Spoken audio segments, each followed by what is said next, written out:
Welcome to the Big Idea podcast, where we're focused on food.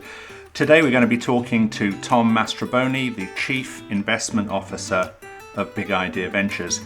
Great conversation. Hope you enjoy it. Let's get into it. Thank you.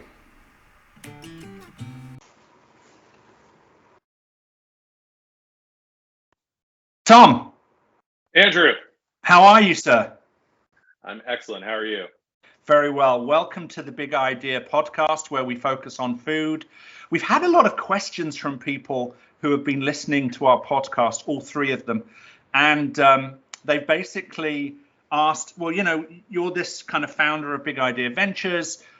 You're focused on food and food innovation. But what is Big Idea Ventures? So rather than talking to myself for 30 minutes, which would just be a regular day by all accounts, we would bring on the Chief Investment Officer of Big Idea Ventures and get it from the horse's mouth. I'm not sure if that's a nice expression, but it just seems to work right now.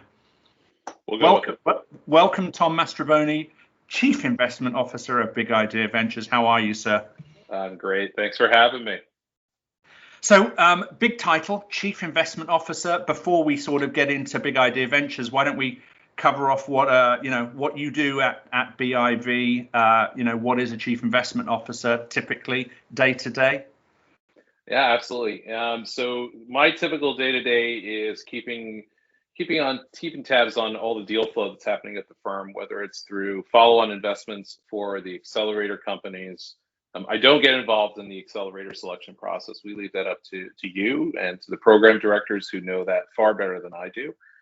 When the companies mature a little bit and they're ready for follow-on capital, then I'll start to get involved there.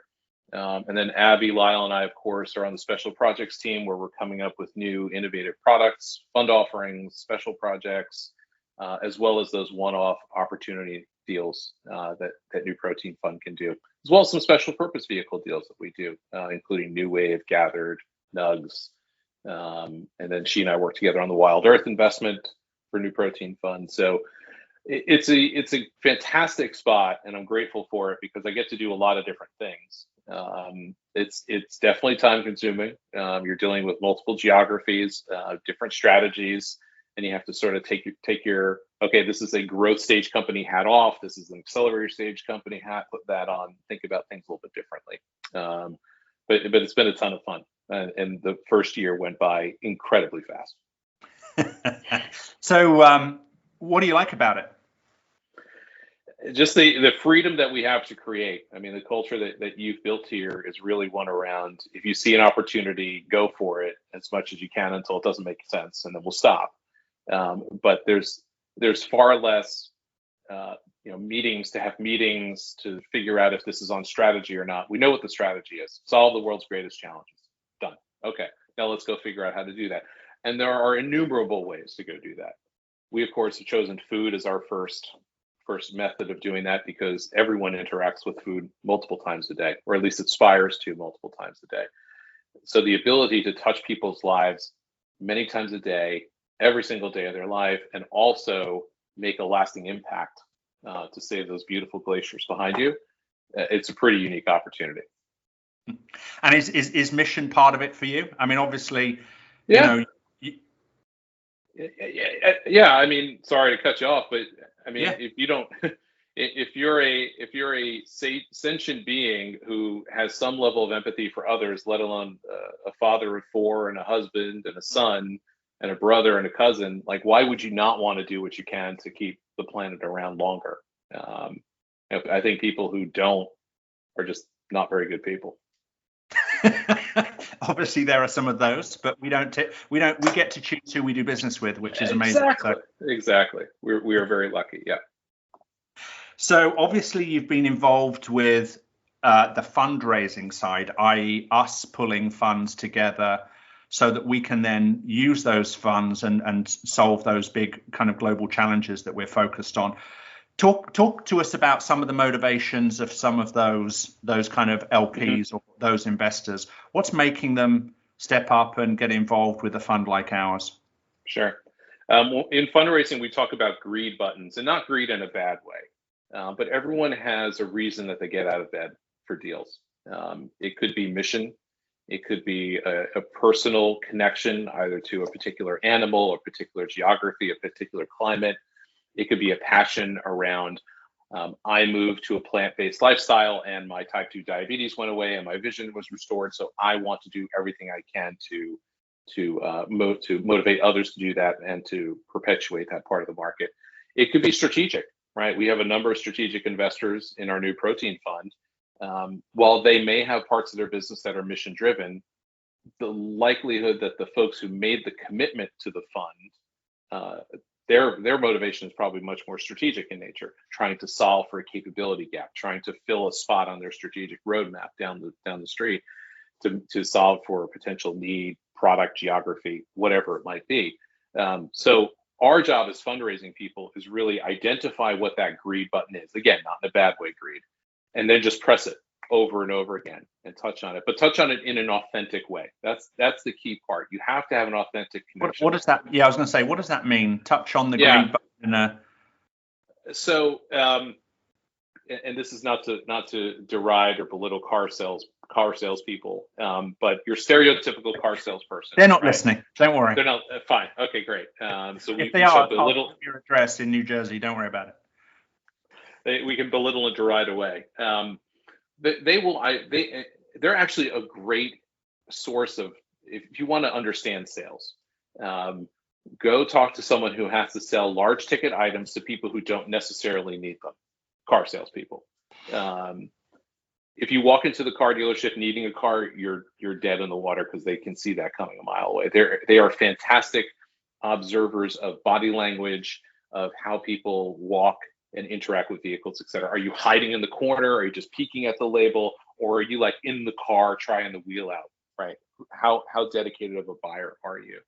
And usually in the first 5 minutes of interacting with an LP, we can tell, right? We can tell, are they asking the right questions? Are they asking questions around, right? How do you identify the best companies? How do you as a GP bring value to the companies you invest in? Would you mind very quickly, in case that people are new to the terminology, LP, GP? Oh, certainly. So limited partner, those are the folks who invest in funds like ours. We use the term limited because your liability is limited to the amount of capital that you invest into the fund. GP, or general partner, if limited is limited, general is general, and we have general liability for everything, including the operation and fiduciary responsibilities of the fund. So limited partners provide the capital, general partners bring the talent and the deal sourcing, and we execute the transactions on behalf of the limited partners.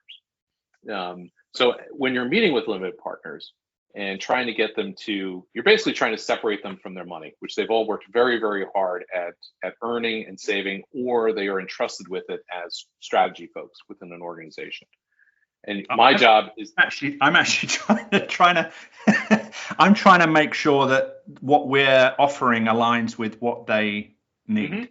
Yeah, exactly. So we need to understand what's their motivation here. Mm-hmm. Are they mission-driven investors? Fantastic. Then we will, of course, address the mission alignment between investing in alternative proteins, the positive impact on the environment, the positive impact on animal welfare issues and concerns. That's what we will highlight. We talk about everything, but really what's a matter of is where are you going to focus in this conversation, right? Mm-hmm. You have 30 to 45 minutes of this person's time. In reality, you probably have about 5 before you lose their interest. And they go on to check their phone, or in the days of Zoom, they'll minimize your window and they'll just do the oh, that's interesting. When you do this several thousand times, you can tell, okay, I've got their full attention. They are engaged. They're interesting. Or as we refer to them, they're buyers of what we're selling. And if they're not, we'll simply say, look, do you have any questions? No, I don't really. Okay, is this something you're interested in?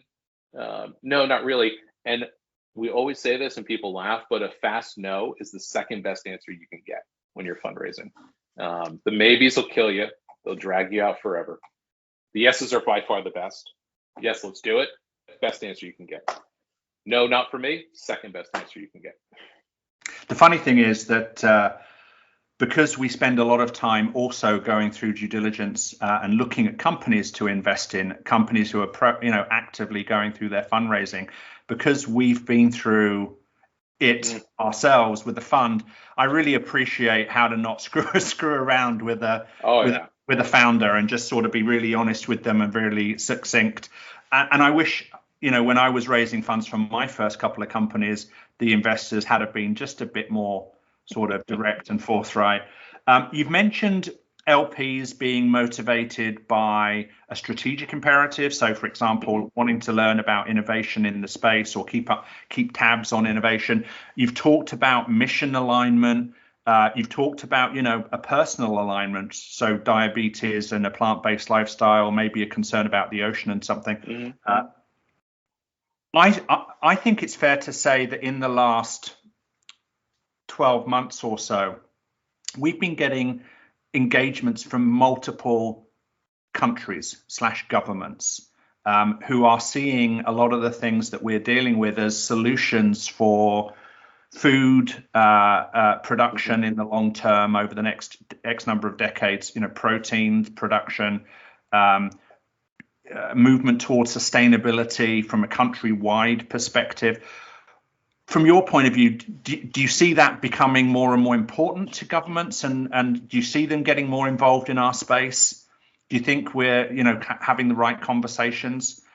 Sometimes it seems to be job related, but that's actually, I would think, less so than.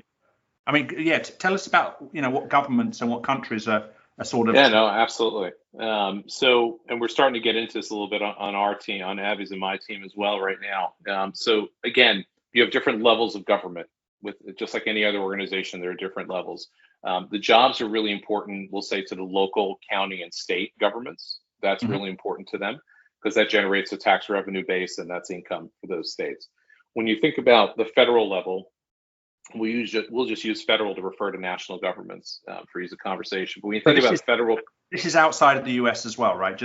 Yeah, exactly. Yeah. So when you think about food and food innovation opportunities outside of the U.S. at the federal level, it's very much a matter of national security when you think about it. So let's go back to the pandemic. Height of the pandemic, borders are shut down. Countries like Singapore, countries like Bahrain, countries like the UAE that are highly dependent on imports. And by highly dependent, I'm talking over 90% of their food that their citizens consume has to be imported into the country. So if you shut down shipping, you shut down ports, you shut down borders, and you stop allowing product into the country, you stop allowing the merchant marines who run the vessels to actually dock at your shores and unload, you're talking about shelves that are going to start to go bare. Now, some of those countries will use cold storage, they'll use dry storage to build up some strategic reserves, right? We have a strategic petroleum reserve here in the US. Prices are getting too high and we're starting to release some of that. The question for me is, are countries going to adopt that sort of strategy as it relates to food? What happens when the next zoonotic pandemic hits and Malaysia and Thailand and Indonesia stop shipping food to Singapore? What does that look like? It could be now with Omicron. We don't know yet. It could be now with Omicron. We don't know yet. But I think what's interesting is you're seeing governments react much faster. 2 cases and boom, lockdown. We're not messing around. We're not gonna wait and see. We're gonna shut it down. Israel shut down, done. And I don't think they have any cases in their country yet. They're like, we don't want it. It's shut down. So we're seeing what some people are calling knee-jerk reactions. I think are just the natural. We've seen what happened when we didn't act in a very responsive way, and let's let the pendulum swing the other direction. Usually, I'm not a big fan of big pendulum swings in policy. They tend to have negative and almost reverse consequences of what you intended. This one I'll live with. I'll live with being wheels down for a couple more months. Until we figure out this new new variant, not the Delta, the Omicron. Says the guy who's about to fly to Paris and maybe stuck in France over Christmas. There are far worse places to be stuck in for Christmas. If I've got some place to stay, maybe. Indeed. But in all seriousness, when you think about the fact that experts will tell you that we're about 9 days of no food from rioting in the streets. Like that's sort of on. If you talk to people who specialize in this stuff, you're 9 dinners away from seeing people in the streets rioting. So food is very much a national security matter when it comes to countries that are heavily dependent on imports. So when you talk about new innovative ways of making food that aren't as dependent on massive amounts of arable land, like animal grazing, that aren't requiring as much water and resources as urban farming can help alleviate. Those are interesting solutions for countries that are resource constrained. And I think it's compelling to see projects like NEOM take hold in building the future food centers of the world. In the U.S., there it's more about we're less dependent on importing of food, but very much on supply chain.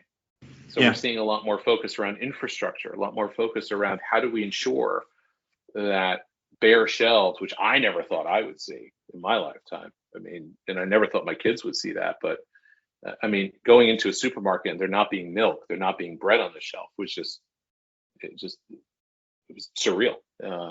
So how do we build a more resilient supply chain that isn't as dependent on long range transportation of food, which by the way is heavily GHG generating as well. So I think you've done a really good job of sort of summarizing the strategic the challenges and why it's necessary to be thinking about these things, especially for countries that are heavily dependent on imports. So you mentioned Bahrain, Singapore, etc.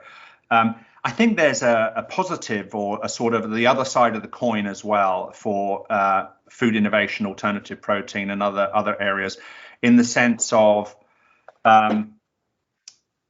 we're sort of recreating, we're bringing new technologies to bear, which is allowing us to be more sustainable, more efficient in the production of protein and other food sources.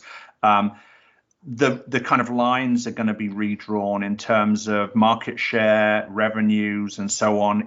There will be a potential redistribution to small, faster moving, medium-sized, fast-growing companies who are going to be taking share from the sort of larger global, those food companies out there who are not innovating, who are not sort of moving quickly forward, but are sort of relying upon the history or the heritage of their brand and their companies. So I think there's a lot of upsides as well. Are those coming through in the conversations with these governments, with these corporates? Yeah, I think they are. I think people who aren't in the business and don't do what we do I don't think have a great appreciation of how food is made.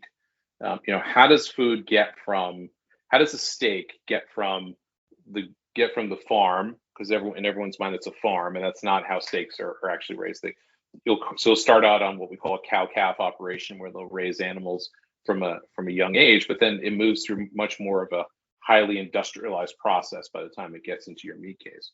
And I know before I got into it, I didn't have a good appreciation of the food system. So I think a lot of that is understanding that impact, and going back to how do we get food produced, to your point, more efficiently and more sustainably, right? And what does that mean?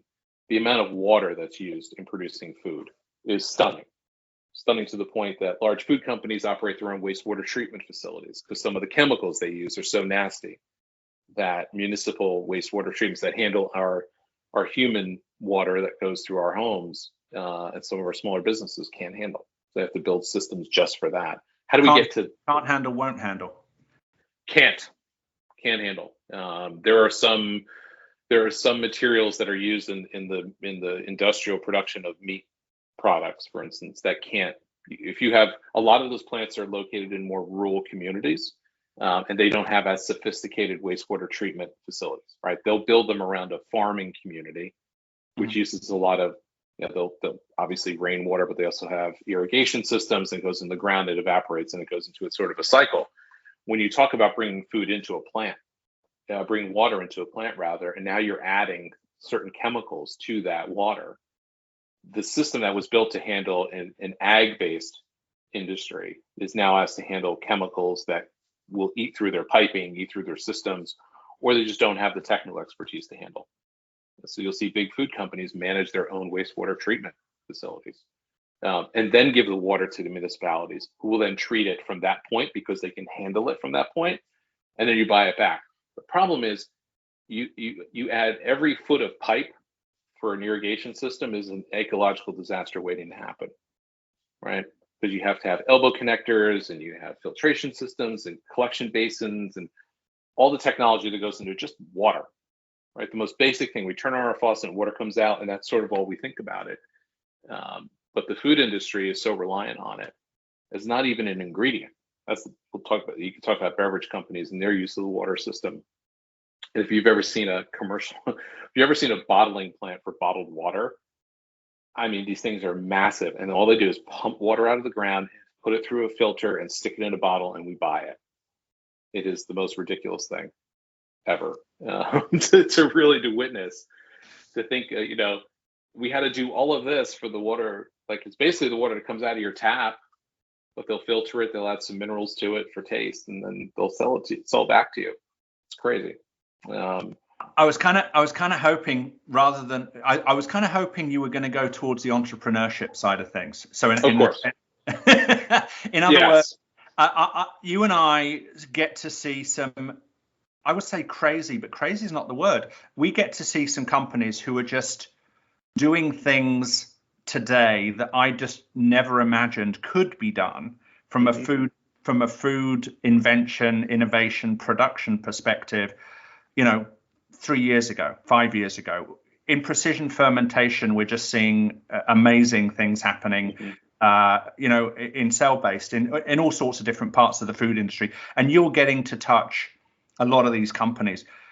How crazy is it? How blown away are you almost on a daily basis by some of the companies that are looking for funding and are able to just do some incredible things? It's truly, like I said, this is one of the best jobs because you do see a number of different opportunities. I mean, we're seeing we started out with liquid plant-based eggs, right? And the fact that someone could take a number of vegetable-based ingredients, put them together with some emulsifiers, and create a product that performs the way the liquid eggs do. And that was pretty cool. Then you see people turn that into a frozen patty, and they can serve that in food service. You go, okay, wow, that's pretty cool. And now you're seeing things like poachable eggs, plant-based eggs that when you cut them, they run as a Benedict would. It's just like, I grew up with a biology professor for a mother. So like the stem cell stuff, of course that's going to work because that's what they do. You feed them, you trigger the reaction, and they're just going to grow because that's what they're supposed to do. So that stuff, at least the science part of it, makes a lot more sense to me. I am constantly blown away by the ability of these founders and these scientists to take plant-based ingredients, rearrange them molecularly, add new ingredients, and then create a product that looks, tastes, performs the way that its meat-based or seafood-based cousin does. It is truly, truly remarkable. And I think that's, from my point of view, why these governments need to be really engaged in this stuff, because they are able to provide for their people in a way that's far more sustainable in the longer term. And that's not to say, we want the old industries to go away. I mean, we've actually got a fund that you're working on, particularly with Abby, that is which is very much about bringing this sort of future of food technology together with the rural communities who are the mainstay of our food production system over the last century or two, or three, or four, or five. We're not intending, no one is out there intending to get rid of the farmer. If anything, we need the farmer more than ever. And, let's bring those more sustainable approaches together with those people who are, the holders of our food system. Yeah, no, absolutely. Like they have, to your point, they have fed us for centuries. They'll continue to feed us into the future. And the fund you're referring to, a Rural Partners Fund, very much focuses on identifying those next great inventions at an even earlier stage, before acceleration stage, almost at the ideation stage, or right before they're ready to be patented and turned into something commercial. We've seen so much as a firm in the areas of food, protein, and agriculture, because you can't talk about food without talking about the ag side of it. we don't right now focus on or invest in the ag segment. But if you don't have an appreciation, especially as we move more towards plant-based, if you don't appreciate the ag side of it, it really doesn't matter what you do further downstream. If you're not thinking about the ingredients, if you're not thinking about the regenerative ag port, okay, you want to move to a fully plant-based protein supply chain, that's great, and I'm here to help you. But how do you ensure that the crops are there to provide the core ingredient for you? Do you have enough diversification in the seed population? Do you have enough arable land? How are we taking care of the topsoil to make sure that we're not just simply there is a version of industrial farming, industrial agriculture, or factory farming, if you would, on the plant-based side as well. And that's important to remember. If we are not good stewards of that soil, she will not produce the vegetable bases that we need to provide enough core ingredients. So taking a look at that from a research perspective and going to the universities that have very focused ag programs like Purdue, like Penn State, like NC State, coupled with folks who are very focused on sustainability, like the University of Hawaii, like Maryland, like LSU, and taking those best pieces there, but creating companies to build those technologies and keep them in rural communities, to your point, to incentivize those folks to keep pushing forward. Yeah, you can have a really great lifestyle and live in a rural community. It doesn't have to be a stereotype. We're trying to bring that to life. So it's a fun project. I'm actually hoping we at Big Idea Ventures launched our Asian office the same day we launched our North American one. In the last 6 months or so, we set up shop in Europe.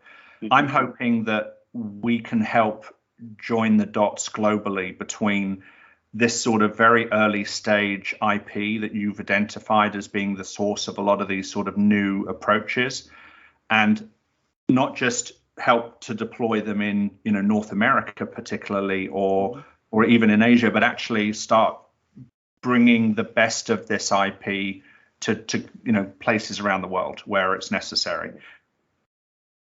Yeah, no, that'd be a great iteration of that. And we've started to see a little when we talk to folks globally, and we do the whole who's BIV, what is it that we do, and all the programs. We talk about the Rural Partners Program, and they're very interested in what's going on with New Protein Fund because it has an active portfolio and they want to know how things are going in that space. And everyone loves alternative protein, but they're really interested in the research angle of it. And I think for countries that don't have, Israel does a fantastic job of IP commercialization from the university level. The U.S. does a good job, but not as good as we could do. And a lot of that has to do with bandwidth and pools of capital. And we're trying to do what we can to change that.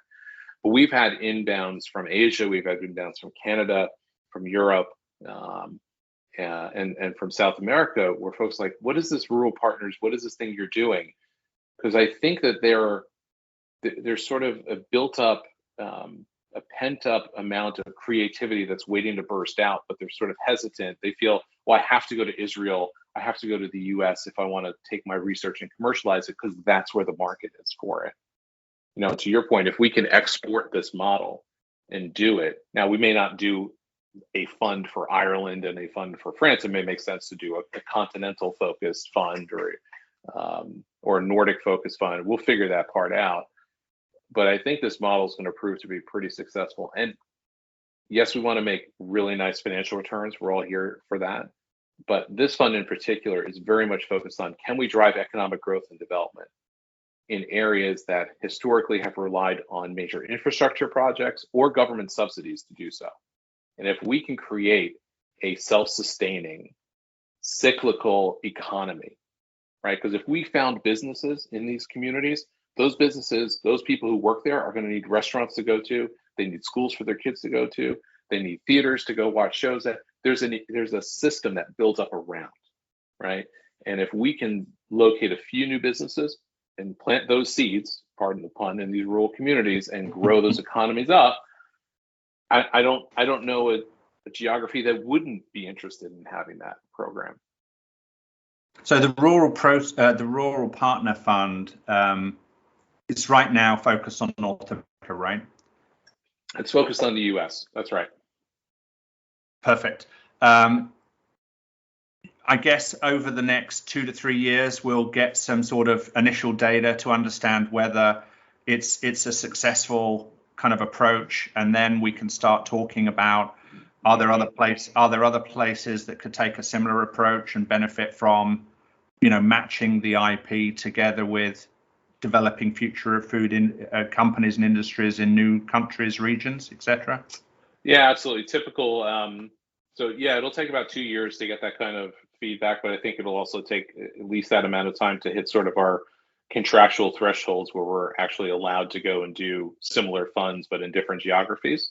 But yeah, we've had inbounds from foreign governments that are interested in being in the U.S. fund because they're interested in the technologies that's coming out of U.S. universities around food, protein, and agriculture. But they also want to get a feel for how does this model work and how could it work in our country or in a group of countries that we're a part of. Is this something that could thrive in our geography? So it's really exciting to be a part of that one. So given we've had reach outs from different, Middle East, Europe, South America, the kind of stands and the various other places around. How does a company like ours determine where it focuses? Yeah, it's very much a challenge to do that because there are so many great opportunities, and you don't want to say no when a country calls you up and says, "I love what you're doing with Project X, and can you come here and do that?" The answer you immediately want to give is, and Richard Branson will tell you, say yes and figure out how to do it later. I'm not a great fan of that approach because if you can't figure out how to do it, you got to go back and tell someone, yeah, I said I could, but I can't. And especially when people and time are sort of your two biggest challenges in terms of resources. It's funny you say people and time and not people and money and time. Yeah, I mean, great ideas will find capital, but finding a good solid team to execute on that program, that's the biggest challenge, right? We never have a lack of ideas at the shop. Capital, we've been fortunate in raising and finding great partners who we can come back to time and again. Really, it's around the team. Like you need to identify folks who are aligned on mission with you, and the mission in this case is building a new fund structure to commercialize IP from the university level and build it into something of scale that a big food company is going to want to buy or a technology business is going to want to buy. That's no small feat, right? And then to do that at scale and to do it in a way that has an extra mandate of rural development and economic growth. No easy lift. So finding a team that could go execute on that and then do that at a global scale, that's a huge challenge. So I think, two things. One, I totally agree with you. It's a huge challenge. Getting really, really good people is tough. But the second part is, I get the distinct impression, given the amount of resumes and people we get reach outs from, that people are looking for more than a job. People are looking for more than, making enough money or a lot of money to buy the next toy, whatever that toy might be. People are increasingly focused on how does what I do matter? And invariably, if it's, in food or if it's in innovation, whatever, they find their way to us one way or another. So, we do get a decent flow. Not that, we need more. Of course, We do get a decent flow of people reaching out to us for jobs and things. So the people who are watching this, we want more of you. So send in your resumes, send in your CVs, and we're happy to talk with you about that because building that network. We're talking to one gentleman about joining us on the Rural Partners Fund, and I've known him now for about 5 years. When I met him, I didn't know this is how we'd end up. He was working for one organization, I was working for another, and you find people you're like, well, if I have a chance to work, if I could pick who I work with, and I build something that's interesting to that person and to me, I want to bring that person in and work with that person. And we're just really fortunate that we get to build a lot of those things right now. Absolutely. So, tough times. Have we had any tough times that you can think of? Sure. There are times when you make investments and you don't know. Well, investment tough times or personal tough time? Yeah. What tough time? Okay. Yeah, you go take it wherever you want, man. I don't know how therapy session we want to get. I don't have a couch in here to lie down on. No, look, you always make investments that you try to make the best decision you can given the information you have at that time. And it's always easy to look back and say, man, if I knew that, I wouldn't have done what I did, or I would have added that term, or I wish I knew what those person's stripes really looked like before I got into business with them. But you can't think about that. You have to you want to focus on what you did wrong so you don't do it again, right? That's the only way we get better, is by learning from our mistakes and not repeating them. Absolutely. But that's where it has to end. You can't dwell on it. You have to move forward and say, okay, I made an investment. We took the firm in a particular direction, or we started out looking at Generation Food around sustainability and plastics, engineering and plastics and water. We're like, yeah, this is a really great idea. And then, we sort of sat around, well, who do we know who knows this stuff? Like, really knows this stuff? Do we know anyone from the bioplastics industry who could run this fund?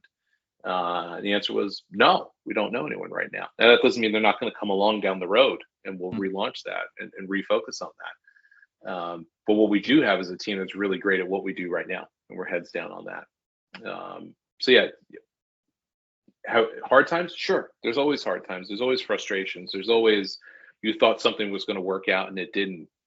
You have to be patient, because as we're seeing on another project, things have a way of coming back to you when they're supposed to. So just be patient and trust your process. Like, there's a reason why you thought this was a good investment. Yeah, the timing might have been a little off. Maybe it wasn't the perfect team, but trust your gut, trust your process, and then just make the best decision from that point forward. You can't kill yourself. Now, I say this, I'm the worst at it. I'm always hemming and hawing about the mistakes that I made, but you really have to push forward, get through the hard time, get to the other side, and then don't do it again. That's the key. That's the key. My wife always tells our kids, like, a real apology is, I'm sorry, and you don't do it again. If the second part doesn't happen, it wasn't a real apology. How does that work for you? I'm still working on it. I myself am a work in process. Yeah, absolutely. So where do you see Big Idea Ventures being in, and I asked this of the founding team members when we go through this podcast, where do you see this company being in 5-10 years time? What can it, if it reaches its potential, not that we can necessarily reach our potential in 5 years or 10 years, but what kind of potential will it be able to realize in 5 to 10 years from your point of view? Where will we have more offices? Will we have a bigger team? Will we have more funds? Will we be solving the world's biggest challenges by supporting the world's best entrepreneurs, scientists, and engineers? So I think about this question a lot. And how do you measure success? And sort of, it takes me back to, and I know people think it'll be corny, but when Matthew McConaughey gave his Oscar acceptance speech, he talked about a number of people, and I don't remember the exact number. I'm not going to try and do it, but there's always, he said, the one that stuck with me is someone to chase, right? There's always someone you want to chase, someone you want to be like. And he always kept saying, well, that's him in 10 years, right? So I think, will we solve the world's biggest challenges? We may solve a couple of the world's biggest challenges as of today.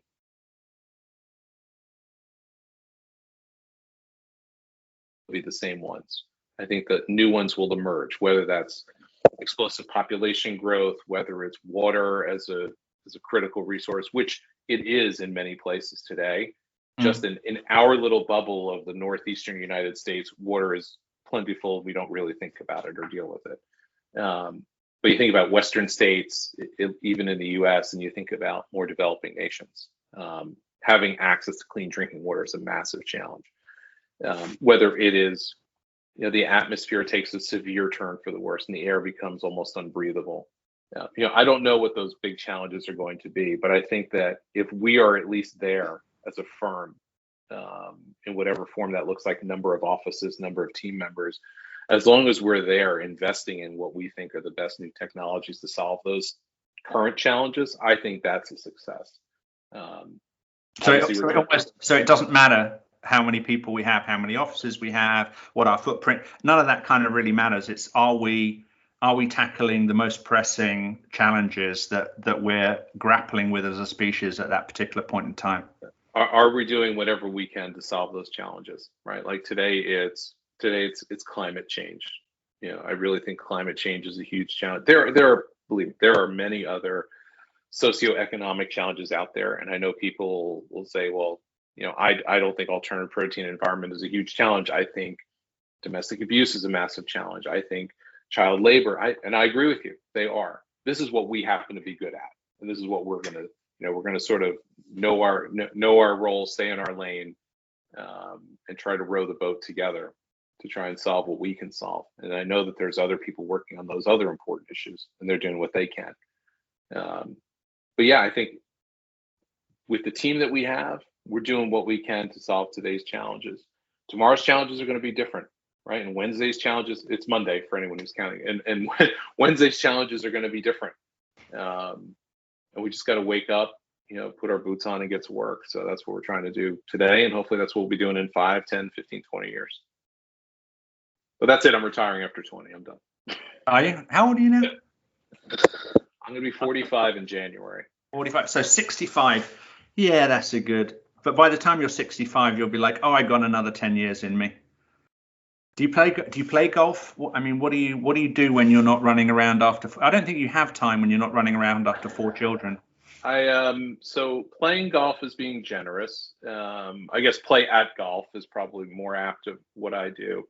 But my wife asked me this the other day. She said, what kind of hobby would you like? Like I don't know. Like it's time to choose one. Like, is that like 20, like 18 you vote, 21 you drink, 45 you pick a hobby? I don't know. Is that the new thing?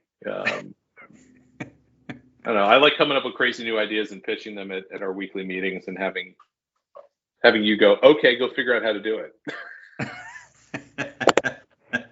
And you do. Most of the time you do. Yeah, I think the only failure, or not even necessarily a failure, but the only thing that didn't kind of work out was we were hearing from the big food corporates that plastic, water usage, and CO2 production were 3 big areas of focus for them. And 2 things needed to happen for us to get into that space. One was we needed really great people on our team that would help us to be at the cutting edge of what we should be investing in those 3 areas. So water, plastic, CO2. And the other was having people that not only said they cared, but actually stepped up and wanted to write a check, wanted to partner on a solution. We were in the process of building the team. I didn't get the feeling from the corporate side that there were companies willing to write a check around plastics, water, and CO2 today. At least we didn't find them.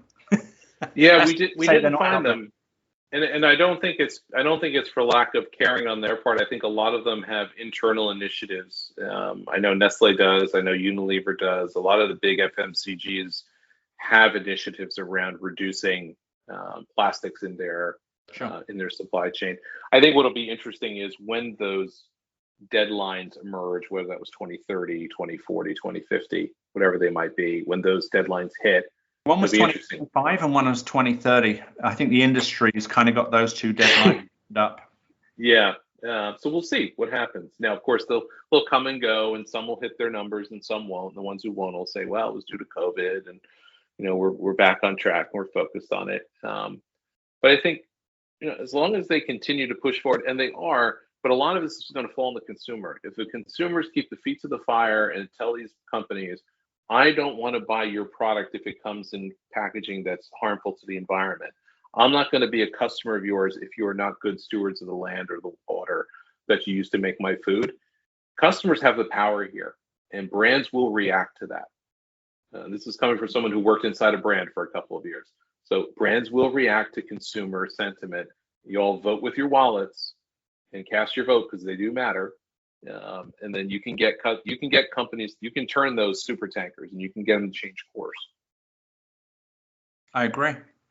Funny thing is, some of this becomes quite political at times where, you get people worrying about straws and things like that because it's bad for the environment. And then you get other people who are like, what the fuck? Give me my straws back. Like, how dare you take my straws away?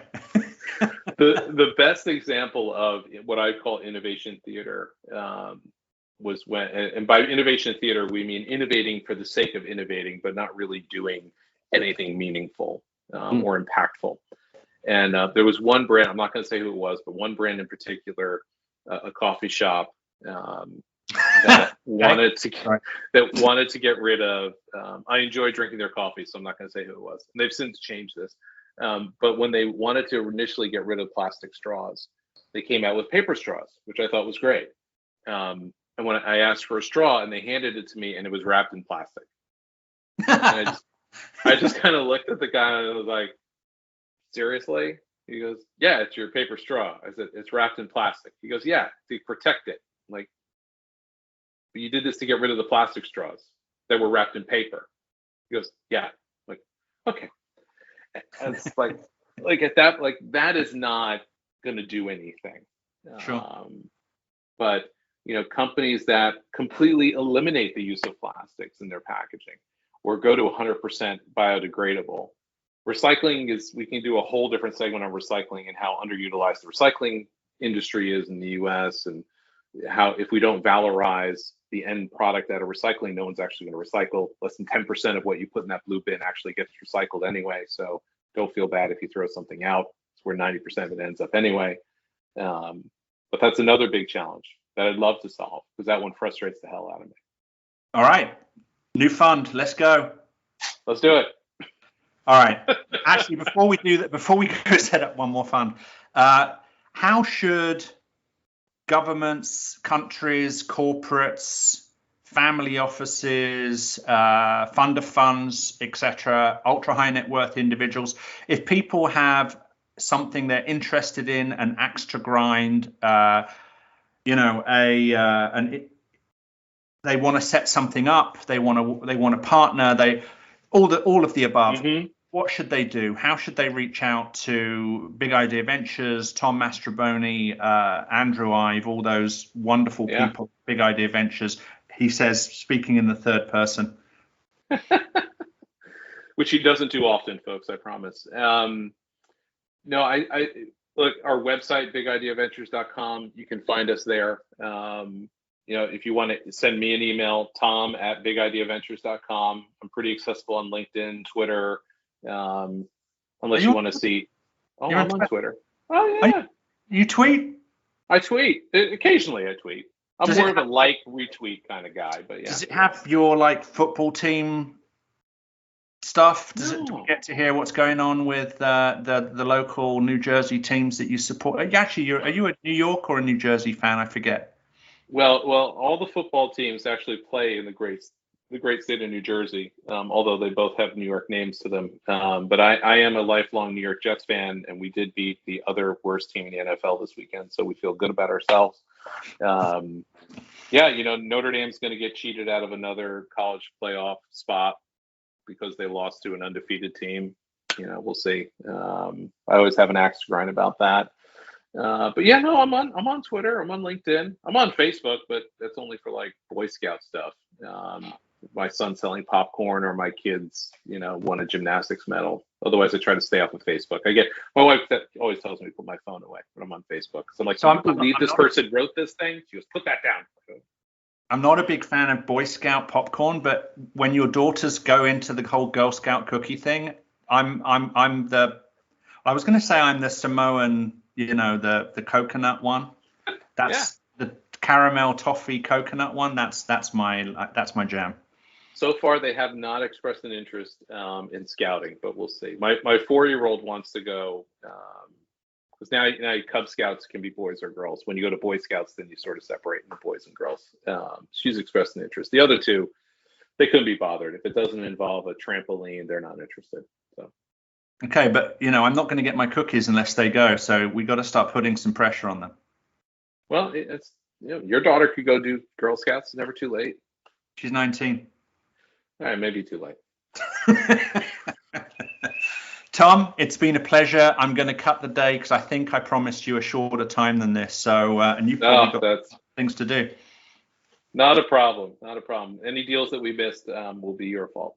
Yeah, awesome. Thank you, sir. Wonderful. Thank you. Thanks. I'm going to press pause and then we're going to encourage people to reach out at Tom at Big Idea Ventures. All the spam you're going to get now, you should never have done that. That was your own fault. All right, one sec.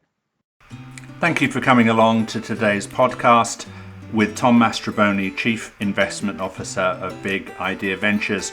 This is Andrew Ive, your host from Big Idea Ventures. Please do like and subscribe. Love to hear from you. And that way you also get notifications when we have a new podcast. Thanks very much. Hope you enjoyed the conversation. Have a good one. Bye.